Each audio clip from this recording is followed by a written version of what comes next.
Κυρίες και κύριοι, χαίρετε. Τα ελληνοτουρκικά, όπως καταλαβαίνετε, θα μας απασχολήσουν και σε αυτή την εκπομπή. Έχουμε τη χαρά να έχουμε έναν άνθρωπο ο οποίος είναι μια ψύχρεμη φωνή, ο καθηγητής στο Πάντιο Πανεπιστήμιο, ο κύριος Κώστας Λάβδας, είναι στο militaire.gr. Κύριε Λάβδα, σας ευχαριστούμε για αυτή τη συνέντευξη. Όπως είπα, επειδή είστε μια ψύχρεμη αλλά και ρεαλιστική φωνή, θα θέλαμε να ξεκινήσουμε έτσι με μια γενική σας τοποθέτηση, γιατί έχουν γίνει πάρα πολλά τις τελευταίες ημέρες και η υπερπληροφόρηση που υπάρχει πιθανόν να έχει μπερδέψει τον κόσμο. Να μας τα βάλετε σε μια σειρά. Πού βρισκόμαστε αυτή τη στιγμή στα ελληνοτουρκικά? Πάμε προς μια αποκλιμάκωση ή να περιμένουμε κάτι χειρότερο? Δεν είναι μια ασυνήθις περίοδος. Είναι σίγουρο ότι βρισκόμαστε σε μια φάση στην οποία η τουρκική επεκτατική αναθεωρητική στρατηγική είναι σε πλήρη εξέλιξη.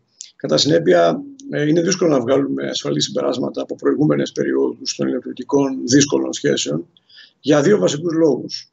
Πρώτον, το διεθνές και το περιφερειακό περιβάλλον είναι τελείως διαφορετικά. Δεν ξέρω αν είμαι ψύχρεμη φωνή και παράλληλα ρεαλιστική, αλλά μπορώ να σας πω ότι επειδή με ενδιέφερε πάντα και παλιότερα που ζούσα στην Αμερική και τώρα που γύρισα στην Ελλάδα να έχω τη γενική, την πλήρη εικόνα, ας το πούμε, και τη μεγάλη εικόνα, με ενδιαφέρει και με ανησυχεί ταυτόχρονα το γεγονός ότι έχετε, και αυτός είναι ο πρώτος λόγος που δεν είναι εύκολο να βγάλουμε συμπεράσματα από το παρελθόν, έχετε μια ταυτόχρονη εξέλιξη πολλών παραγόντων που δημιουργούν αβεβαιότητα. Έχετε μια σχετική, ας το πούμε έτσι, απομάκρυνση των ΗΠΑ από την περιοχή μας. Έχετε μια κατεξοχήν απρόβλεπτη προεδρία στις ΗΠΑ. Έχετε στο εσωτερικό της Ευρωπαϊκής Ένωσης τη διαδικασία πλήρους αποδέσμευσης της Βρετανίας, που ήταν η μία από τις δύο μόνες ευρωπαϊκές μεγάλες δυνάμεις του παρελθόντος και σε έναν βαθμό του παρόντος. Και επίσης ήταν η μόνη άλλη πέρα από τη Γαλλία δύναμη που έχει και μόνη θέση στο Συμβούλιο Ασφαλείας. Έτσι. Αναφέρομαι στη Βρετανία και βεβαίως η άλλη είναι η Γαλλία. Έχετε παράλληλα μια Ρωσία η οποία εντατικοποιεί και επιταχύνει τις προσπάθειές της, παρά τις οικονομικές της αδυναμίες, τις τεράστιες, τις προσπάθειές της να βρει ρογμές στη Δύση και να διεισδύσει αυτές οι ρογμές ώστε να μπορέσει να πετύχει στο στόχο που εξακολουθεί να είναι να διαραγεί ο δεσμός της Ευρωατλαντικής Συμμαχίας. Και αυτό το ζήτημα με τη γενική εικόνα, στην οποία αν προσθέσετε το τι συμβαίνει στον αραβικό κόσμο μετά την αποκαλούμενη Αραβική Άνοιξη, η οποία μόνο άνοιξη βεβαίως δεν ήταν, και τις αλλαγές που παρακολουθούμε, αν σε αυτό προσθέσετε και τις αλλαγές μέσα στην Τουρκία την ίδια και τη στροφή ή τη σχετική στροφή, αν θέλετε, της περίοδου μετά το 2016, μπορούμε να πούμε με ασφάλεια το εξής. Η Τουρκία είναι αναθεωρητική δύναμη εδώ και πάρα πολλές δεκαετίες. Αυτό δεν είναι καινούριο. Όμως αυτός ο νέος Μανδύας, ο νεοοθωμανικός, είναι λάθος να τον εκλάβουμε απλώς σαν μια νομιμοποίηση απέναντι σε ορισμένους ψηφοφόρους του κόμματος του κ. Ερντογάν στα βάθη της Τουρκίας. Είναι και αυτό προφανώς, αλλά δεν είναι μόνο αυτό. Γιατί πίσω από αυτό τον Μανδύα υπάρχει μια στρατηγική την οποία σαφέστατα πλέον προκύπτει ότι στηρίζει και ένα κομμάτι, όχι όλο, ένα κομμάτι του τουρκικού κατεστημένου, ένα κομμάτι της τουρκικής οικονομίας και βεβαίως έχει απήχηση, κάνει γκέλ, να το πούμε έτσι, σε μουσουλμανικά δίκτυα, ριζοσπαστικοποιημένα, σουννιτικά βεβαίως, σε όλο τον πλανήτη πλέον. Είδαμε, να σας θυμίσω, όταν έγινε η μεγάλη συμβολικής αξίας μετατροπή της Αγίας Σοφίας, είδαμε δηλώσεις από το Πακιστάν μέχρι περιοχές της Βόρειας Αφρικής, δηλώσεις στήριξης εννοώ της Τουρκίας. Και αυτό δεν είναι κάτι που να το πάρουμε ως γραφικό ή δευτερεύον, γιατί τα μουσουλμανικά δίκτυα πολύ συχνά, όχι πάντα, ριζοσπαστικοποιούνται με τρόπους που τελικώς τα καθιστά εργαλεία πολιτικής και ενίοτε βίαιης πολιτικής. Έχουμε λοιπόν μία μετατόπιση της παραδοσιακά αναθεωρητικής τουρκικής στρατηγικής, η οποία μετατόπιση είναι ακόμα πιο επικίνδυνη. Και επειδή η μετατόπιση είναι πιο επικίνδυνη και αφορά πλέον μία υπερέκταση της Τουρκίας, από τη Συρία μέχρι τη Λιβύη και από χώρες όπως η Σομαλία, στην οποία η Τουρκία έχει βάσεις, μέχρι την Αλγερία, μέχρι την Γκάμπια που προσπαθεί να τις προσετεριστεί, αυτή όλη η δυναμική των εξελίξεων μέσα στη μεγάλη εικόνα αφενός και την τουρκική εικόνα αφετέρου μας δημιουργεί μια δυσκολία, αν θέλουμε να αποφύγουμε αφενός το συντηρητισμό και αφετέρου τα πυροτεχνήματα, τα οποία είναι εύκολα πάντα βέβαια, μια δυσκολία να πούμε ότι η εμπειρία από τις δύσκολες ανατολικές σχέσεις που είχαμε στο παρελθόν θα επαναληφθεί και άρα θα έχουμε τα ίδια και τα ίδια. Τώρα, είναι σαφές ότι αυτή η συνεχής εναλλαγή εντάσεων και ψευτοϊφέσεων και διαλόγου και πάλι επιθετικότητας μπορεί να επαναλαμβάνεται, αλλά δεν πρέπει να μας προσανατολίσει από τον μακρύ χρόνο των εξελίξεων. Και ο μακρύς χρόνος των εξελίξεων είναι ότι αθροίζεται συνεχώς ένας τουρκικός πολιτικός λόγος και σε έναν βαθμό πράξη, που λέει πλέον ανοιχτά και δεν υπενήσεται ότι με την Ελλάδα έχουμε πολλά θέματα που πρέπει να συζητήσουμε. Η Τουρκία πλέον το δηλώνει ανοιχτά, η επίσημη κυβέρνηση, όχι απλά τεχνοκράτες, όχι απλά δημοσιογράφοι, όχι απλά η δημοσιότητα. Η επίσημη τουρκική κυβέρνηση δηλώνει ότι, ξέρετε, με την Ελλάδα τα θέματα μας δεν είναι μόνο η υφαλοκρηπίδα και ΑΟΣ, δεν είναι καν μόνο η υφαλοκρηπίδα, ΑΟΣ και η Αλίτιδα, οι θαλάσσιες ζώνες που ακούω πολλούς να λένε στην Αθήνα πρόσφατα. Δεν είναι καν αυτά μόνον, αλλά είναι συνολικά θέματα μειονοτήτων, εν προκειμένου της μουσουλμανικής που ήδη αποκαλούν τουρκική στη Θράκη, γιατί τη Θράκη, να πω σε μια υποσημείωση, θα είναι τραγικό να την ξεχνάμε, έτσι, είναι ένα τεράστιο ζήτημα. Είναι θέματα αποστρατικοποίησης των νήσων, είναι θέματα κυριαρχίας μερικών νήσων, είναι θέματα άσκησης πολιτικής σε σχέση με το FIR, είναι ζητήματα που έχουν να κάνουν γενικότερα με το πώς η Ελλάδα αντιμετωπίζεται ως χώρα που μπορεί να κάνει επιλογές, όπως αυτή με την Αίγυπτο, χωρίς προηγουμένως να ενημερώσει άλλες χώρες.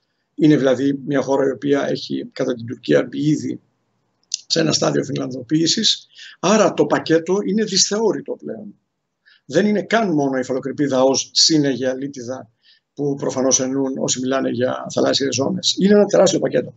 Μπροστά σε αυτό το τεράστιο πακέτο, λοιπόν, είναι πολύ δύσκολο να βρούμε μια λύση η οποία θα ικανοποιεί τον τουρκικό αναθεωρητισμό και ταυτόχρονα θα εγγυάται μια βιώσιμη ειρήνη, γιατί αυτό λέω πάντα, ότι θέλουμε μια βιώσιμη ειρήνη με την Τουρκία. Και η λύση αυτή βεβαίως είναι μια λύση η οποία, για να απαντήσω πλέον έχοντας σκιαγραφίσει το πλαίσιο ευθέως στην ερώτησή σας, είναι μια λύση η οποία μπορεί μόνο να περάσει από μια μακροχρόνια και επίπονη διαδικασία διπλωματικής εφευρετικότητας από τη μία και συνεχούς αύξησης της στρατιωτικής ισχύως της χώρας από την άλλη. Δεν το λέω αυτό ως κάτι θετικό ή ευχάριστο. Είναι σαφές ότι μια χώρα η οποία πέρασε μια δεκαετία, και αναφέρομαι στην Ελλάδα τώρα, μια δεκαετία τόσο άσχημη, η οποία προσπαθεί να σταθεί στα πόδια της, το τελευταίο πράγμα που θα χρειαζόταν είναι μια μεγαλύτερη επιτάχυνση σε εξοπλιστικά προγράμματα, σε στρατιωτικές δαπάνες κτλ. Όμως φοβάμαι ότι έχουμε μπει σε μια περίοδο και διεθνών και περιφερειακών αλλαγών και αλλαγών στη σχέση με τη γείτονα, που εάν δεν ενισχυθεί ακόμα περισσότερο η ελληνική στρατιωτική και γενικότερα αποτρεπτική ισχύς, θα είναι πάρα πολύ δύσκολο να πετύχουμε αυτή τη βιώσιμη ειρήνη με την Τουρκία. Και ο κίνδυνος ποιος θα είναι?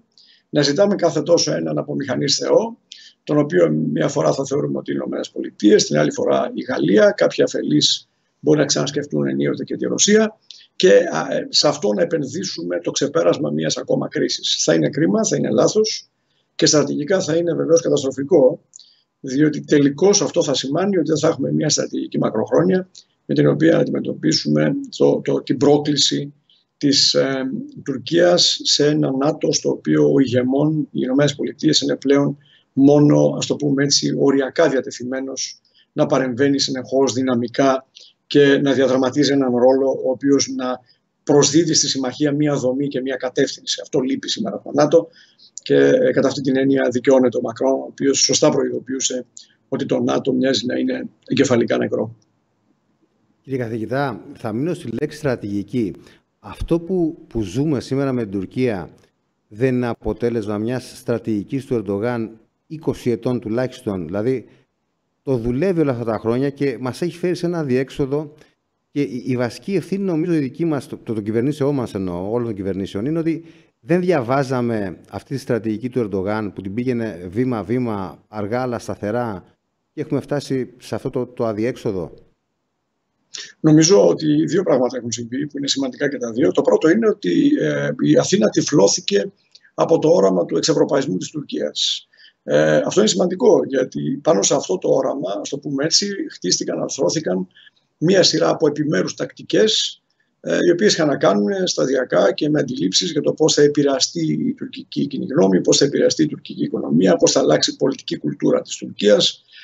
Άκουσα την σύμβουλο του κ. Μπορέλ να μιλάει για διπλωματία των σεισμών, λες και είμαστε στην ίδια περίοδο, ή λες και η διπλωματία των σεισμών έπαιξε κάποιο σημαντικό ρόλο τότε? Ούτε τότε δεν είχε παίξει σημαντικό ρόλο στην πραγματικότητα. Άλλο ότι κάποιοι φτιάξανε μέχρι και πολιτικές καριέρες πάνω σε αυτό. Κατά συνέπεια, το πρώτο σκέλος της απάντησης είναι, όπως σας είπα, το ότι τυφλώθηκαν πολύ στην Αθήνα από τον εξευρωπαϊσμό της Τουρκίας και αυτό τους αποπροσανατόλισε από τα ζητήματα που παρέμεναν ανοιχτά. Όπως ξέρετε, ήδη από το 1973-1974 η Ελλάδα είχε σαφώς δεχτεί, ας το πω έτσι, ότι υπάρχει θέμα συζήτησης με την Τουρκία για την υφαλοκρηπίδα και την ΑΟΣ. Αυτό ήταν ανοιχτό θέμα από τότε.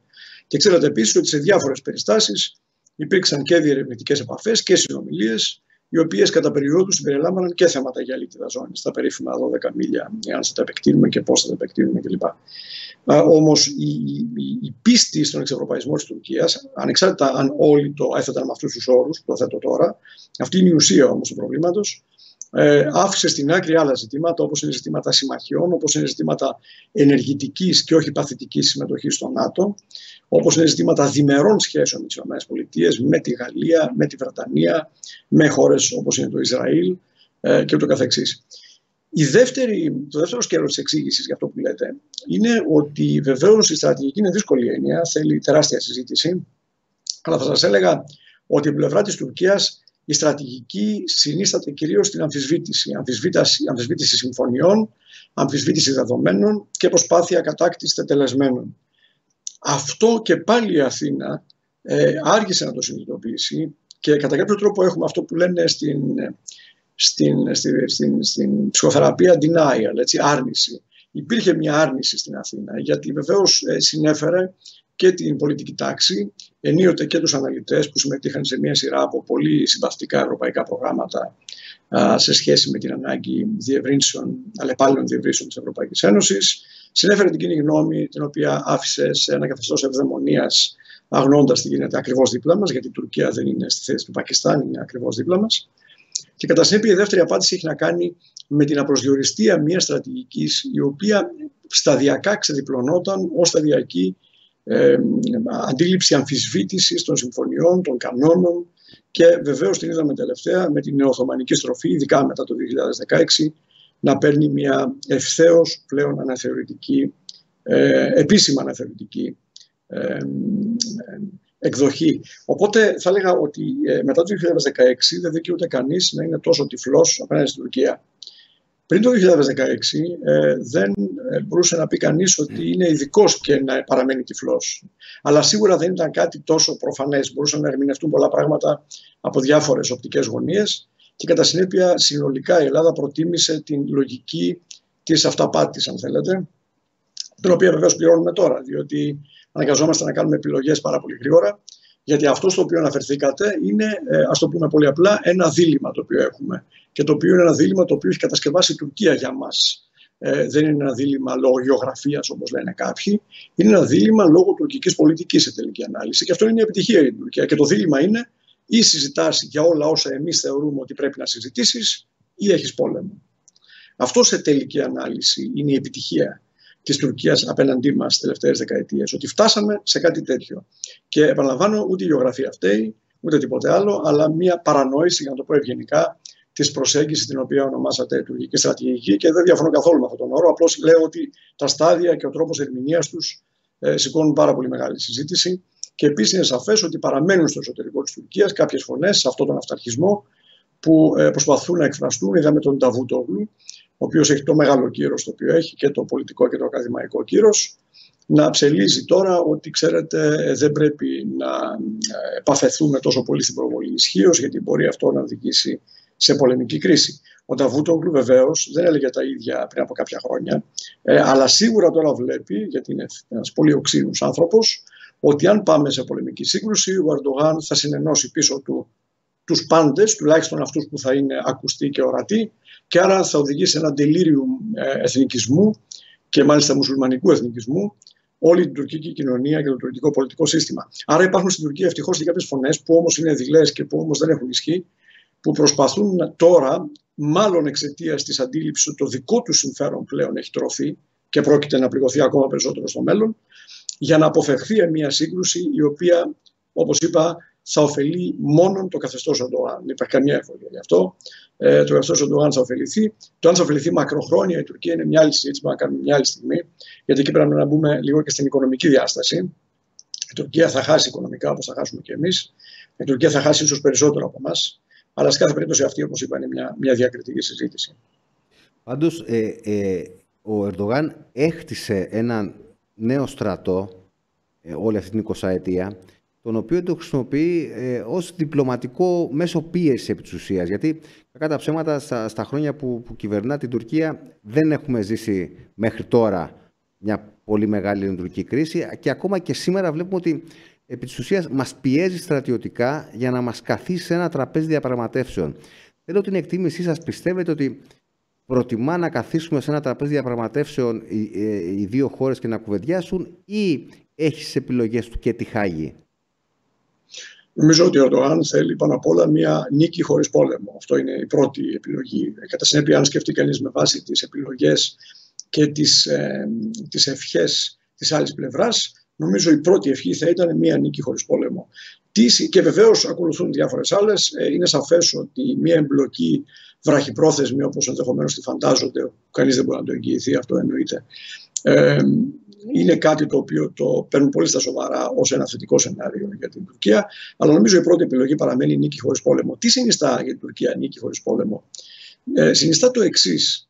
Μία κατάσταση στην οποία η Ελλάδα θα έχει, ας το πούμε έτσι, αφοπλιστεί από τα επιχειρήματα τα οποία χρησιμοποιεί σήμερα, και είναι επιχειρήματα είτε πλήρους εφαρμογής των διεθνών κανόνων, όπως τη Σύμβαση του 1982 του Δικαίου της Θάλασσας, είτε επιχειρήματα που χρησιμοποιεί όλη η διεθνής κοινότητα, δηλαδή αυτοάμυνας, αναφέρομαι στα νησιά του Αιγαίου.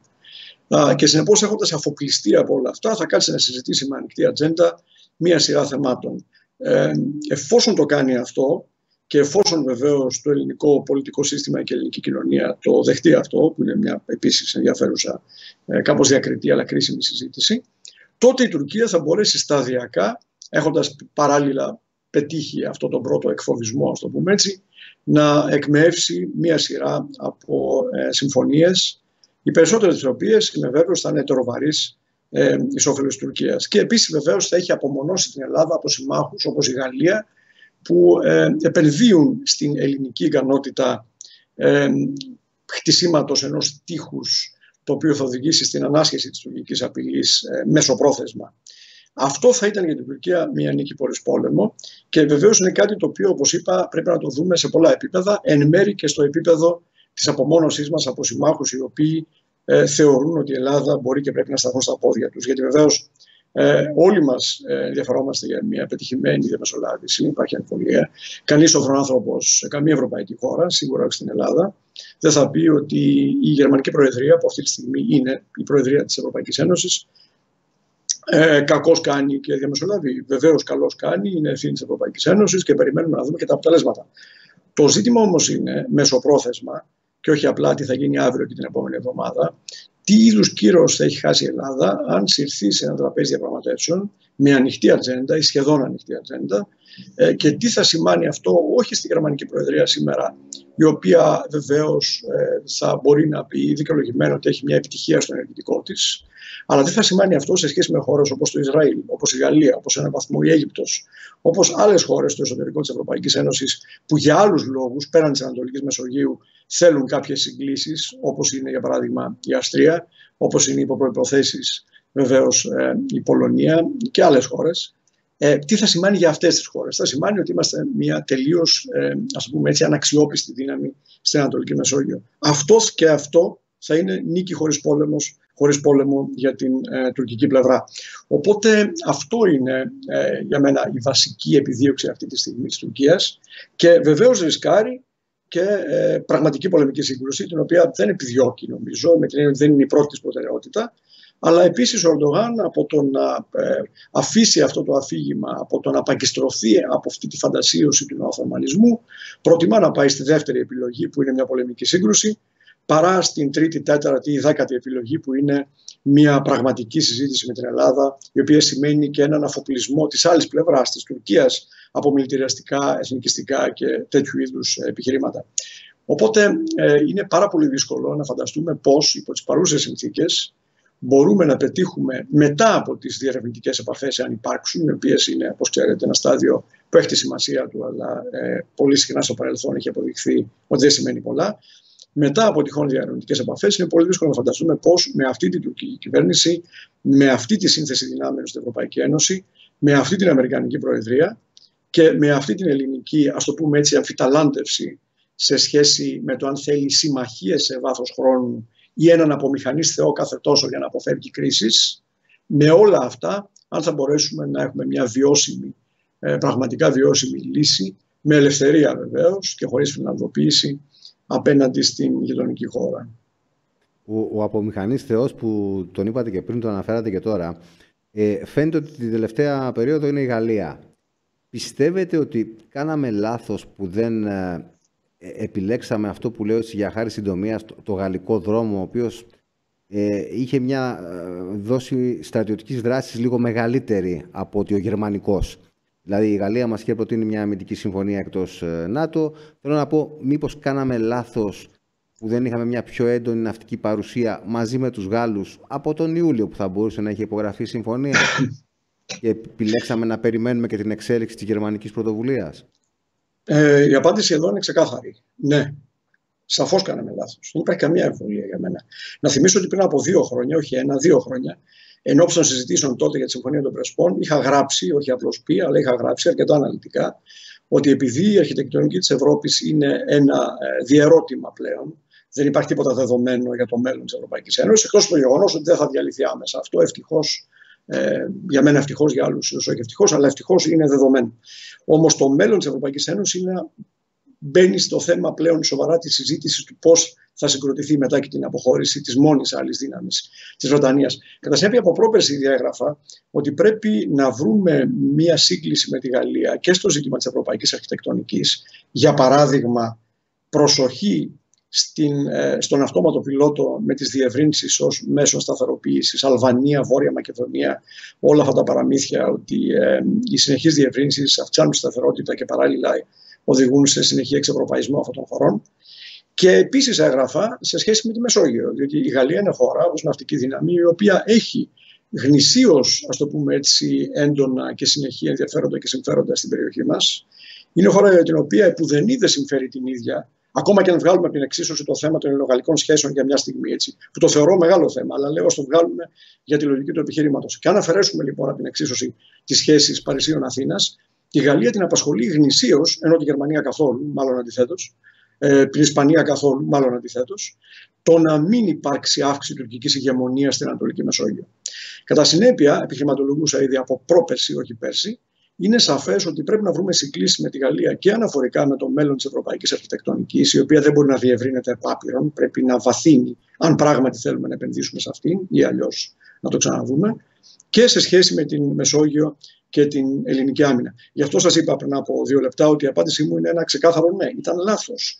Υπήρξε ένας αβέβαιος βηματισμός και τελικά μια επαναχώρηση από την ελληνική πλευρά. Συνοδεύτηκε δυστυχώς με κάτι απίθανα τρόλς τα οποία έλεγαν, προκαλώντας έτσι και μηχανισμούς κοινωνικού αυτοματισμού που είναι πολύ δυσάρεστο αυτή την περίοδο, ότι οφείλεται στο ότι έπρεπε να δώσουμε στους συνταξιούχους κάτι αναδρομικά και κάτι τέτοιες ιστορίες. Ναι.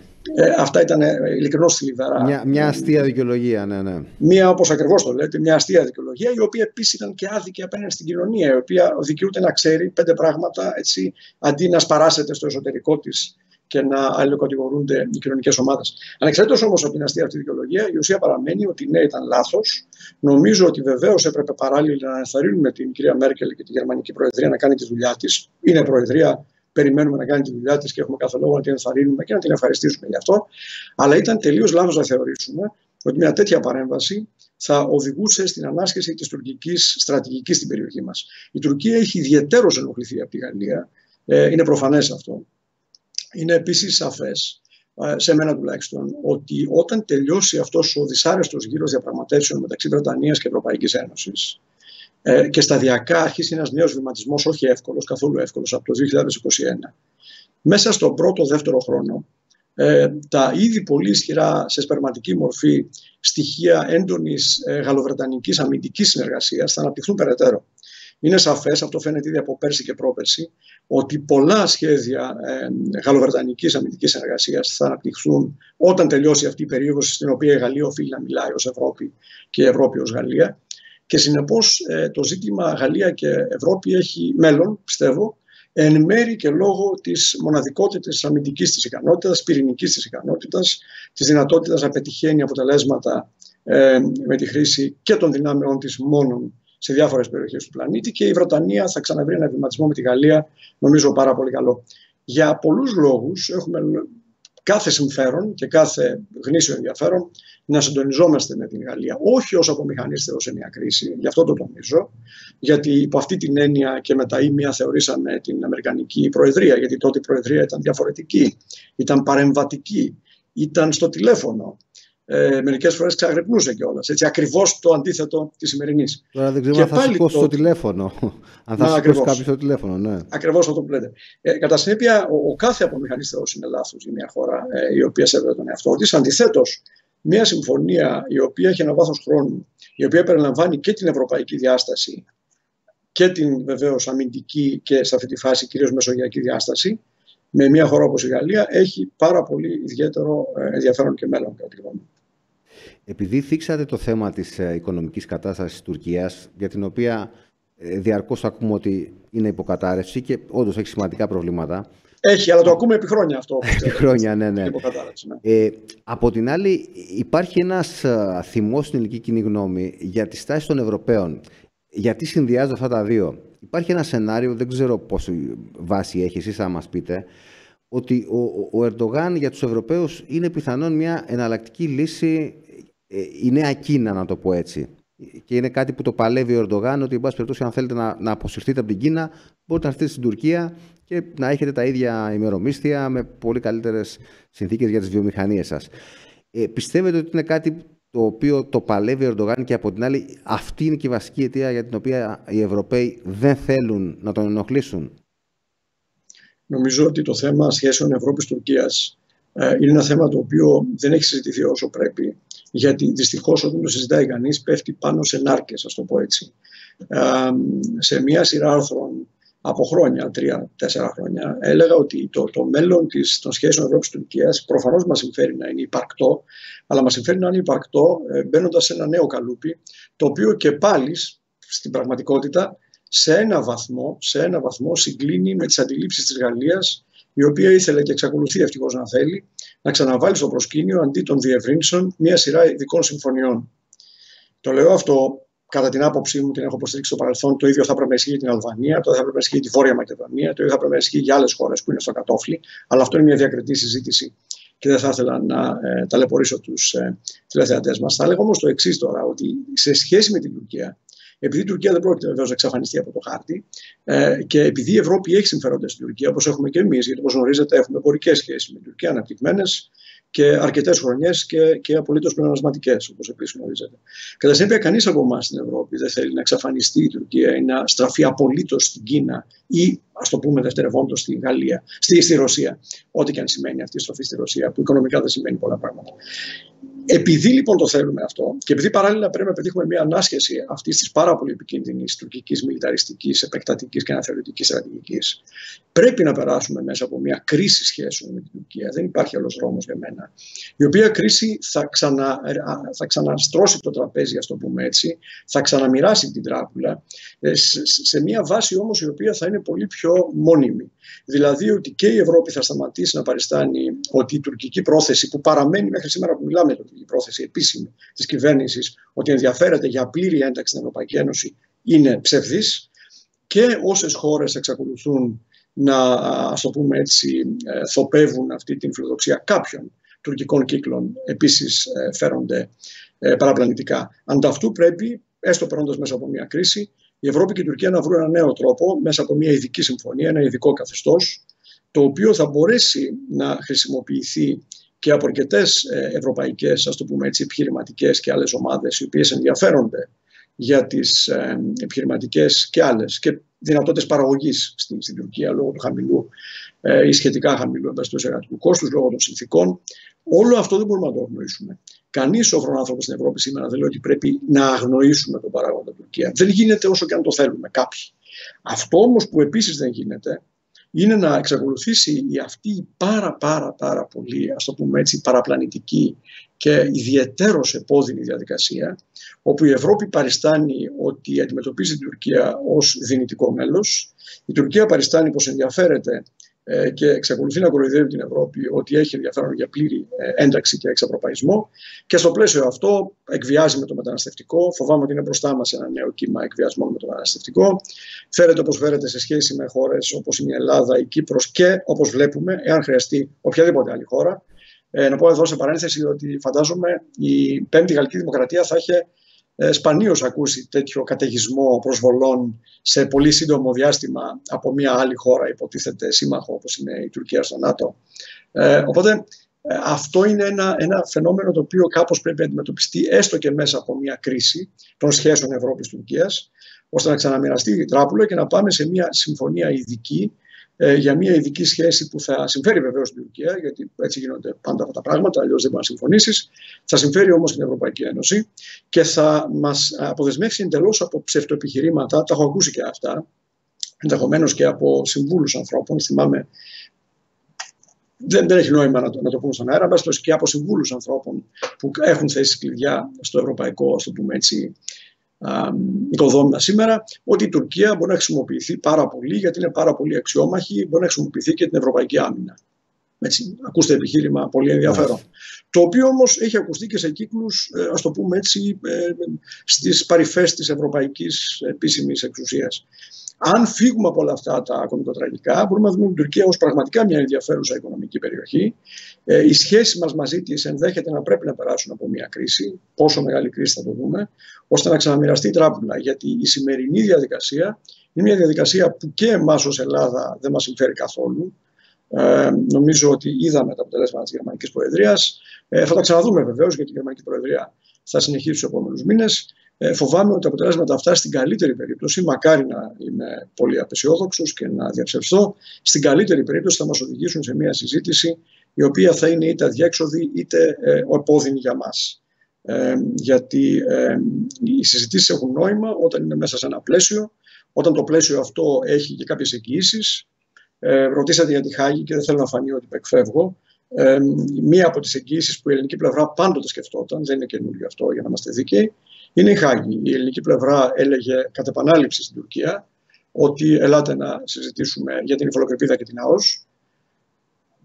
Ενίοτε άφηνε να εννοηθεί και ενδεχομένως σε διερευνητικές επαφές συζητιόταν ότι αυτό μπορεί να περιλαμβάνει και την Αιγαλίτιδα ζώνη, έτσι η συζήτηση, τα μίλια. Και αν αποτύχουν οι συζητήσεις, να συμφωνήσουμε εξ αρχής ότι θα πάμε στη Χάγη. Η Τουρκία δεν είχε ποτέ διάθεση να κάνει κάτι τέτοιο. Και αυτό που με ανησυχεί με την επίκληση της Χάγης είναι ότι χρησιμοποιείται πάρα πολύ ως μια διαδικασία, ας το πούμε έτσι, θα το πω λίγο προκλητικά και ελπίζω δεν θα παρεξηγηθώ, ως μια διαδικασία μηθριδατισμού. Ως μια διαδικασία που οδηγεί την ελληνική κοινή γνώμη στην αντίληψη πως υπάρχει μια διεθνής τάξη η οποία είναι τόσο καλά φτιαγμένη, που τελικώς, όπως και στην εσωτερική ένωμη τάξη σε μια δημοκρατία ή θεωρούμενη ως δημοκρατία, τα δικαστήρια παίζουν το ρόλο τους, υπάρχουν διαδικασίες, υπάρχουν εγγυήσεις και πιστεύει ότι κανείς μπορεί να βρει το δίκιο του, όπως λένε. Αυτό είναι μια λάθος αντίληψη. Πρώτον, γιατί όπως γνωρίζετε πολύ καλά, η Τουρκία δεν έχει επικυρώσει τη Σύμβαση του 1982. Δεύτερον, γιατί όπως επίσης γνωρίζετε, η Τουρκία δεν αναγνωρίζει, ανεξαρτήτως αυτού, δεν αναγνωρίζει τη γενική υποχρεωτική δικαιοδοσία του Διεθνούς Δικαστηρίου. Γι' αυτό και χρειαζόμαστε συνυποσχετικό που λέμε για να πάμε στη Χάγη. Και τρίτον, γιατί η Τουρκία μπορεί να ακολουθήσει αυτό το οποίο και άλλα κράτη έχουν κάνει. Δεν θα είναι η Τουρκία πρώτη. Δηλαδή, αν η απόφαση να μην τη συμφέρει, πολύ απλά να την αγνοήσει και να μην την εφαρμόσει. Εφόσον το πλοίο έχει σαλπάρει και από τις δύο μεριές για τις σχέσεις Τουρκίας-Ευρωπαϊκής Ένωσης, και εφόσον οι σχέσεις Τουρκίας με τον ΝΑΤΟ δεν, ας το πούμε έτσι, καθοδηγούνται και περιορίζονται σε πλαίσια ορθολογικής και πάντα απολύτως κανονιστικής και αξιακής συμπεριφοράς, τι θα είναι αυτό που θα αποτρέψει την Τουρκία μετά από 3 χρόνια ή 2 χρόνια ή 5 χρόνια, όταν έχει τελειώσει αυτή η διαδικασία, να πει ότι ξέρετε, αυτή η απόφαση της Χάγης είναι κάτι το απολύτως απαράδεκτο για μας και ελάτε να ξανασυζητήσουμε. Οπότε η Χάγη δεν πρέπει να είναι για μας κάτι που φαίνεται ότι θέλουμε να αποφύγουμε. Δεν έχουμε κανένα λόγο να το αποφύγουμε ίσως. Παρότι η νομολογία είναι σύνθετη όπως γνωρίζετε, αλλά σε κάθε περίπτωση είναι μια διαδικασία. Επίσης όμως δεν πρέπει να δίνουμε την εντύπωση στους Έλληνες πολίτες, οι οποίοι πρέπει να είναι πάντα ενημέροι και απολύτως να συμμετέχουν και να καταλαβαίνουν τι γίνεται, γιατί κάποια στιγμή θα κληθούν και να αποφασίσουν ψηφίζοντας σε τελική ανάλυση. Δεν είναι. Κατά συνέπεια δεν πρέπει να δίνουμε την εντύπωση ότι η Χάγη, ακόμα και αν δεχτεί η Τουρκία, θα είναι μια λύση η οποία είτε πρώτον απαραίτητα θα εξυπηρετεί τα εθνικά συμφέροντα, όχι απαραίτητα, είτε δεύτερον θα εγγυάται τουλάχιστον, ακόμα και αν οδηγεί σε συμβασμό, θα εγγυάται τουλάχιστον μια βιώσιμη ειρήνη.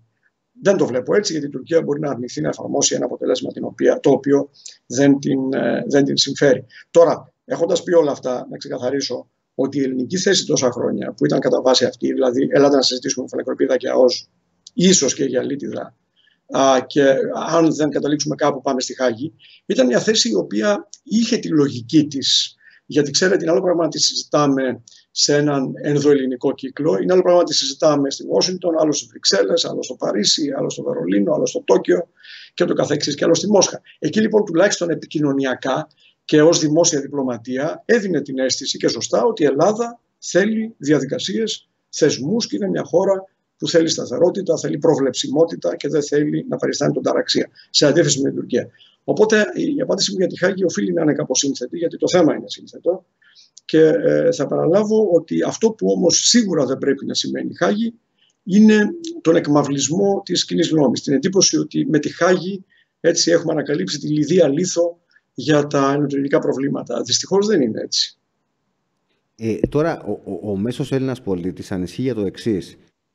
Και η Αθήνα και η Τουρκία λέει να πάμε σε διάλογο κτλ. Ο καθένας με τον τρόπο του. Η Αθήνα θέτει το θέμα της υφαλοκρηπίδας μόνο και ο Ερντογάν έχει ανοίξει τη βεντάλια πάρα πολύ. Πιστεύετε ότι το κάνει απλά για διαπραγματευτικούς λόγους και τελικά θα δεχτεί να κουβεντιάσουμε την υφαλοκρηπίδα, κάτι που μπορεί να το κάνει η ελληνική κυβέρνηση? Διαφορετικά, για ποιο διάλογο μπορούμε να μιλάμε? Μπορεί να υπάρξει ελληνική κυβέρνηση που θα καθίσει να κουβεντιάσει για την αποστρατικοποίηση νησιών, ας πούμε? Νομίζω ότι αυτό είναι αδιανόητο. Δεν μπορώ να φανταστώ ότι υπάρξει ελληνική κυβέρνηση, δημοκρατικά νομιμοποιημένη, εν πάση περιπτώσει, που θα μπορέσει να συζητήσει θέματα κυριαρχίας. Από την άλλη μεριά, μην ξεχνάμε ότι ζούμε σε έναν κόσμο ο οποίος αλλάζει. Και αυτό δεν το λέω σε επιχείρημα υπέρ της συνδιαλλαγής, αντιθέτως, όπως θα διαπιστώσετε σε ένα λεπτό. Και ακριβώς επειδή ζούμε σε έναν κόσμο ο οποίος αλλάζει, είναι σημαντικό να δούμε, όχι κρίσιμο, αλλά σημαντικό, να δούμε τι θα γίνει και τον Νοέμβριο στις ΗΠΑ. Να δούμε ακριβώς τι θα γίνει εάν η Γερμανική Προεδρία αποδειχθεί ότι πολύ περιορισμένα μπορεί να παρέμβει. Να δούμε τι θα γίνει επίσης με τις προσπάθειες της Γαλλίας να παίξει ένα νέο ηγετικό ρόλο στην Ευρώπη, τώρα που οι ισορροπίες με την αποχώρηση της Βρετανίας έχουν διαταραχθεί πάρα πολύ σοβαρά. Να δούμε τι θα γίνει με την Ιταλία, της οποίας οι κυβερνήσεις, οι οποίες φτιάχνονται, όπως γνωρίζετε, την οδηγούν συχνά σε διπλωματικά διέξοδα. Να δούμε τι θα γίνει επίσης με την Ισπανία, η οποία λόγω εμπορικών σχέσεων με την Τουρκία είναι πολύ λιγότερο μεσογειακή και πολύ περισσότερο, ας το πούμε έτσι, φιλοτουρκική από ό,τι θα την περιμέναμε, και ούτω καθεξής. Το λέω αυτό διότι επειδή αλλάζουν οι συνθήκες, μπορεί η Τουρκία, εάν δεν της βγει το παιχνίδι στο 2020 και πριν τις αμερικανικές εκλογές, δεν χρειάζεται να πω εντός παρενθέσεως ότι είναι μια πολύ κρίσιμη περίοδος. Η Τουρκία έχει επενδύσει όλα τα πάντα, έτσι, έχει βάλει όλα τα αυγά στο καλάθι που λέγεται Donald Trump, και είναι βέβαιο ότι εάν θεωρηθεί, που δεν είναι καθόλου βέβαιο ακόμα, ότι ο Τραμπ πηγαίνει να χάσει τις εκλογές, η Τουρκία θα έχει ένα ακόμα κίνητρο να κάνει ό,τι να κάνει πριν τον Νοέμβριο, πριν την ανάδειξη, όχι απλά την ορκομοσία του Γενάρη, την ανάδειξη νέας ηγεσίας.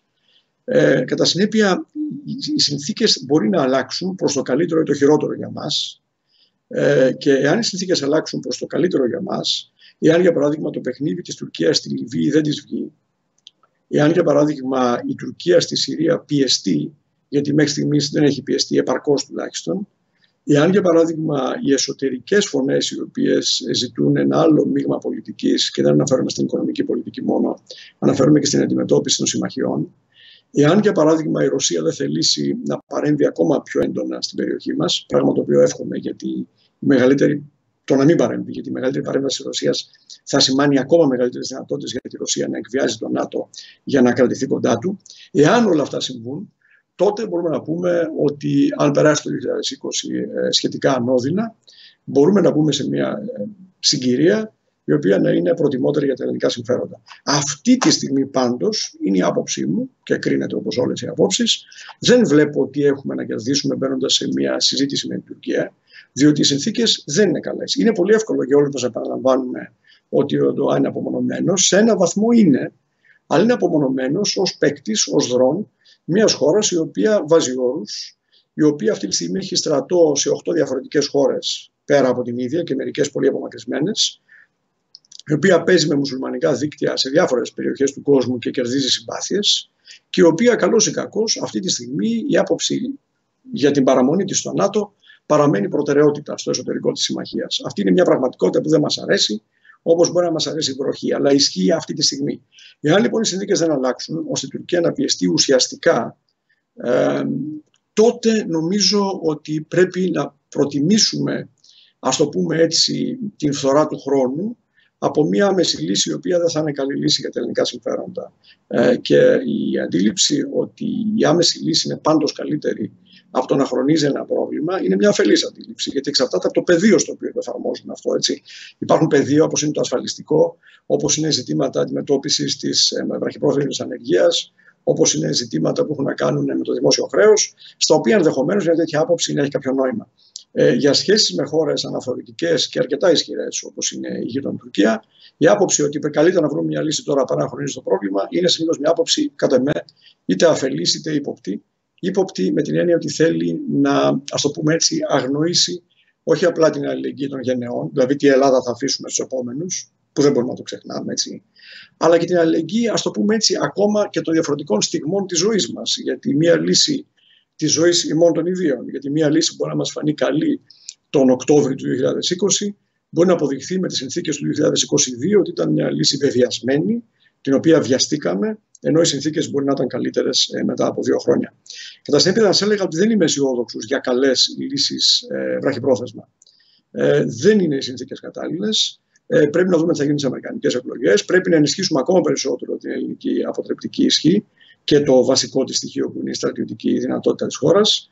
Και πρέπει να δείξουμε σε χώρες όπως είναι η Γαλλία, όπως είναι το Ισραήλ, βεβαίως πάντα όπως είναι οι ΗΠΑ, ότι είμαστε αξιόπιστοι σύμμαχοι σε βάθος χρόνου.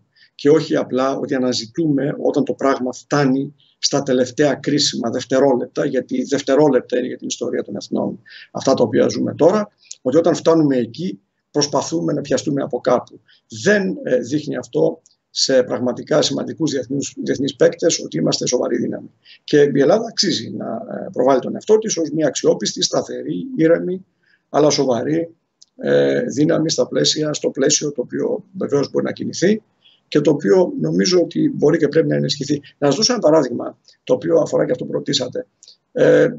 Πράγματι φάνηκε ότι αμφιταλαντευόμαστε σε σχέση με μια βαθύτερη αμυντική συνεργασία με τη Γαλλία. Και στο μεταξύ άρχισαν να υπάρχουν σενάρια, πέρα από τα trolls που έλεγαν αυτά που έλεγαν για τους συνταξιούχους και δεν ξέρω τι άλλες ανοησίες, υπήρξαν και σενάρια ότι από τεχνικής απόψεως μπορούμε να βρούμε σε τελική ανάλυση πιο συμφέρουσες λύσεις. Ακούστηκαν διάφορες ιστορίες για Ολλανδικές φρεγάτες, για Ισπανικές φρεγάτες, για Βρετανικές φρεγάτες. Λες και το ζήτημα των εξοπλισμών, πέρα από το ζήτημα ότι βεβαίως η Γαλλία, θα σας πει ο κάθε ειδικός, έχει αξιόπιστα όπλα, κανείς δεν το αμφισβητεί κανείς, ούτε στις ΗΠΑ δεν αμφισβητούν αυτό παρεπιπτόντως. Πέρα από αυτό όμως, οι επιλογές οι εξοπλιστικές είναι πάντα όχι μόνο τεχνικές, αλλά και στρατηγικές. Όταν λοιπόν ακούει κανείς για Ισπανικές, Ολλανδικές και Βρετανικές φρεγάτες, διερωτάται πραγματικά τι είδους στρατηγική στόχευση έχει αυτή η χώρα και τι είδους στρατηγικές αντιλήψεις έχει αυτή η χώρα.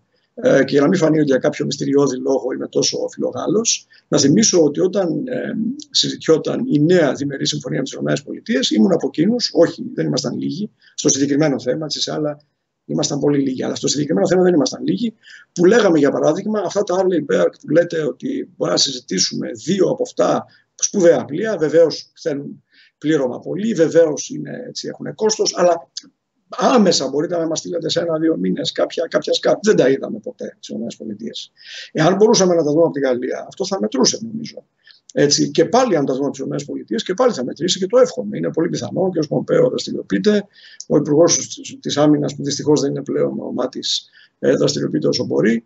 Άρα, θέλουμε λύσεις οι οποίες να μας δίνουν ένα πάτημα άμεσο και παράλληλα να έχουν μια στρατηγική στόχευση. Η αιμονή μου εδώ και χρόνια με τη Γαλλία έχει να κάνει με το γεγονός ότι μας αφορά και στο εσωτερικό της Ευρωπαϊκής Ένωσης. Είναι μια χώρα η οποία έχει επενδύσει στο βάθεμα της ενοποίησης. Η παλιά συζήτηση για το αν η ενοποίηση μπορεί ταυτόχρονα να πλαταίνει και να βαθαίνει, είναι μια συζήτηση η οποία έχει ενδιαφέρον πάλι. Η άποψή μου είναι ότι δεν μπορεί ταυτόχρονα να πλαταίνει και να βαθαίνει. Με τη Γαλλία λοιπόν σε αυτό έχουμε να βρούμε πολλούς κοινούς τόπους. Είναι ένα θέμα τακτικής αλλά και στρατηγικής μακροχρόνιας. και επίσης στο αμυντικό. Είναι κάτι με το οποίο οι ΗΠΑ είναι και θα είναι πάντα κορυφαίος σύμμαχος της Ελλάδας. Είναι πολύ δύσκολο στο προβλεπτό μέλλον να φανταστούμε μια Ελλάδα ελεύθερη και βιώσιμη στην Ανατολική Μεσόγειο χωρίς συνεργασία στην ύμνη της ΗΠΑ. Αλλά όσο οι ΗΠΑ ιστορικά απομακρύνονται από την Ευρώπη, και αυτό, όπως γνωρίζετε πολύ καλά, κύριε Καραπινόπουλο, δεν αφορά μόνο τον πρόεδρο Τραμπ. Αυτή είναι μια ιστορική κίνηση που ξεκίνησε επί Ομπάμα, ξεκίνησε με ένα διαφορετικό τρόπο, πιο προβλέψιμο, πιο συζητήσιμο και ανοιχτό σε επαφές με τους συμμάχους, αλλά είναι μια ιστορική κίνηση. Κατά συνέπεια, όσο αυτό συμβαίνει, τόσο θα πρέπει να σκεφτόμαστε πιο μακροπρόθεσμα για τη θέση μας στην Ευρώπη και τη θέση μας στην Ανατολική Μεσόγειο. Και είναι αυτό το οποίο φοβάμαι ότι δεν κάνουμε επαρκώς, γιατί έχουμε μάθει την πεπατημένη, η οποία όμως πλέον έχει, ας το πούμε έτσι, εξαφανιστεί κάτω από τα πόδια μας. Κύριε Λάβδα, σας ευχαριστούμε πάρα πολύ για τις πληροφορίες που μας δώσατε, για τις γνώσεις που μοιραστήκατε μαζί μας. Θα σε ενοχλούμε αρκετά συχνά αυτό το διάστημα. Και εγώ ευχαριστώ για την πολύ ουσιαστική συζήτηση. Ξέρετε, μπορεί κανείς να συζητήσει με άνεση χρόνου μαζί σας, η σχετική άνεση χρόνου, γιατί όλοι αυτό το παρέχουμε, ναι, αυτό το παρέχουμε. Έχουμε τις πιέσεις μας, αλλά σίγουρα είναι κάτι σημαντικό, διότι διαφορετικά πράγματα τα οποία, ξέρετε, απόψεις που ανταλλάσσονται με τη λογική των 30 ως 60 δευτερολέπτων. Με ατάκες δεν γίνεται δουλειά, ναι. Ακριβώς, σε αυτά τα θέματα. Ευχαριστώ και εγώ για την πρόσκληση. Σας ευχαριστώ, να είστε καλά.